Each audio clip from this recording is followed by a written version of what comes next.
नमस्कार दोस्तों, मैं अनुराग। आज आपको महाभारत के अनसुने रहस्यों की यात्रा पर ले चलूंगा। हर कथा में छिपा है एक रहस्य। क्या सतह पर दिखता है वही संपूर्ण सत्य है?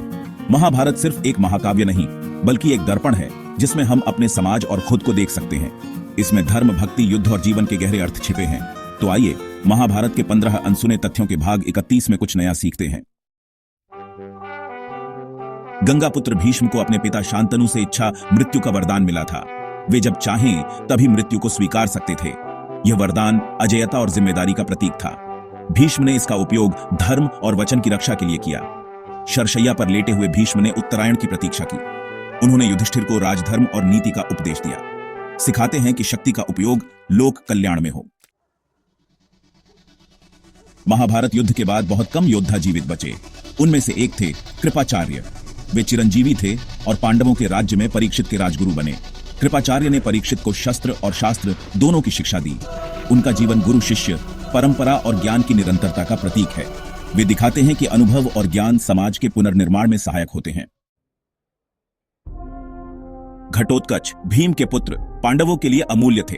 कर्ण ने अर्जुन के लिए बचाकर रखी अमोघ शक्ति घटोत्कच पर प्रयोग की, जिससे घटोत्कच ने बलिदान दिया। श्री कृष्ण जानते थे कि यह बलिदान अर्जुन की रक्षा के लिए आवश्यक था। घटोत्कच के त्याग ने पांडवों की विजय का मार्ग प्रशस्त किया। यह घटना सिखाती है कि कभी कभी बड़े लक्ष्य के लिए बलिदान जरूरी होते हैं। युद्ध के बाद युधिष्ठिर को हस्तिनापुर का सिंहासन मिला, लेकिन समाज में निराशा थी। अश्वमेध यज्ञ द्वारा युधिष्ठिर ने धर्मराज्य की पुनर्स्थापना की। यह यज्ञ सम्राट की शक्ति और धर्म के प्रति निष्ठा का प्रतीक था। यज्ञ से साम्राज्य संगठित और शांतिपूर्ण हुआ। यह सिखाता है कि विपत्ति के बाद समाज को पुनः संगठित करने के लिए बड़े कार्य जरूरी हैं। युद्ध के बाद गांधारी ने श्री कृष्ण को श्राप दिया, लेकिन उनकी आंखों में आंसू नहीं थे। श्री कृष्ण जानते थे कि जो हुआ वह धर्म और नियति के लिए आवश्यक था। वे साक्षी भाव से हर घटना को देखते थे। उनकी शांति असीम ज्ञान और वैराग्य का प्रतीक थी। यह सिखाता है कि जीवन की त्रासदियों में भी साक्षी भाव से शांत रहा जा सकता है। एकलव्य ने द्रोणाचार्य की मूर्ति बनाकर धनुर्विद्या सीखी और अर्जुन से भी श्रेष्ठ बन गया। द्रोणाचार्य ने अर्जुन के लिए एकलव्य से अंगूठा मांग लिया। एकलव्य ने बिना हिचकिचाहट के अंगूठा दे दिया, गुरु भक्ति और त्याग का प्रतीक। यह प्रसंग धर्म और युग धर्म के अंतर को दर्शाता है। साथ ही यह दिखाता है कि प्रतिभा किसी जाति या वर्ग की मोहताज नहीं। अर्जुन और गांडीव का संबंध अद्वितीय था। अर्जुन ने गांडीव से कई युद्ध जीते। स्वर्गारोहण के समय अग्निदेव ने गांडीव वापस मांगा। अर्जुन ने गांडीव समुद्र में समर्पित कर दिया। यह त्याग और वैराग्य का प्रतीक है। श्री कृष्ण के 16,108 विवाहों के पीछे गहरा सामाजिक और आध्यात्मिक रहस्य है। 8 पटरानियां थीं, बाकी कन्याएं नरकासुर की कैद से मुक्त की गई थीं। समाज उन्हें स्वीकार नहीं करता था, इसलिए श्री कृष्ण ने उनसे विवाह कर उन्हें सम्मान और आश्रय दिया। यह विवाह संरक्षण का प्रतीक था, न कि लौकिक अर्थों वाला। यह सिखाता है कि सच्चा नेतृत्व कमजोरों की रक्षा में है। द्रौपदी का 5 पांडवों से विवाह असाधारण था। हर पांडव एक विशेष गुण का प्रतीक था। युधिष्ठिर धर्म, भीम बल, अर्जुन कौशल के प्रतीक थे। नकुल सुंदरता, सहदेव ज्ञान के प्रतीक थे। द्रौपदी का जीवन संतुलन और धैर्य का उदाहरण है।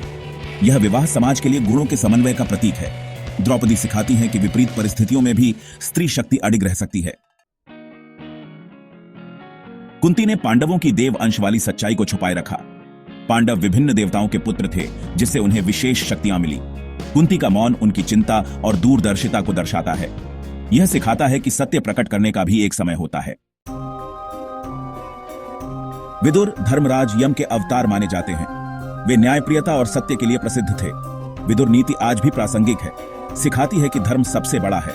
उनका जीवन दिखाता है कि सत्य का मार्ग कठिन है, पर अंत में विजय उसी की होती है।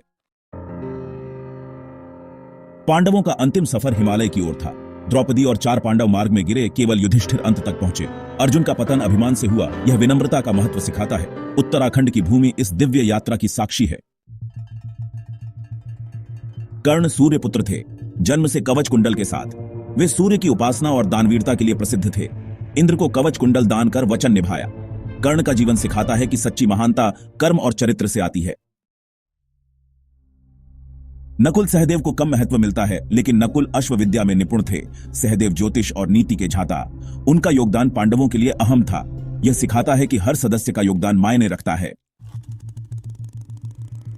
महाभारत का मूल नाम जय था, जिसमें युद्ध और विजय की कथा थी। समय के साथ इसमें उपाख्यान और ज्ञान जुड़े और यह भारत फिर महाभारत बना। नाम परिवर्तन ग्रंथ की विकासशीलता दर्शाता है। यह दिखाता है कि ज्ञान समय के साथ समृद्ध होता है। महाभारत सिर्फ कहानियों का संग्रह नहीं, बल्कि जीवन दर्शन है। हर पात्र और घटना हमें कुछ सिखाती है, सोचने पर मजबूर करती है। यह ग्रंथ बताता है कि कठिन समय में भी धर्म के मार्ग पर समाधान मिलता है। सीखना जीवन भर चलता रहना चाहिए। अगर आपको यह वीडियो पसंद आया तो लाइक, शेयर और सब्सक्राइब करें। अगले भाग में फिर मिलेंगे।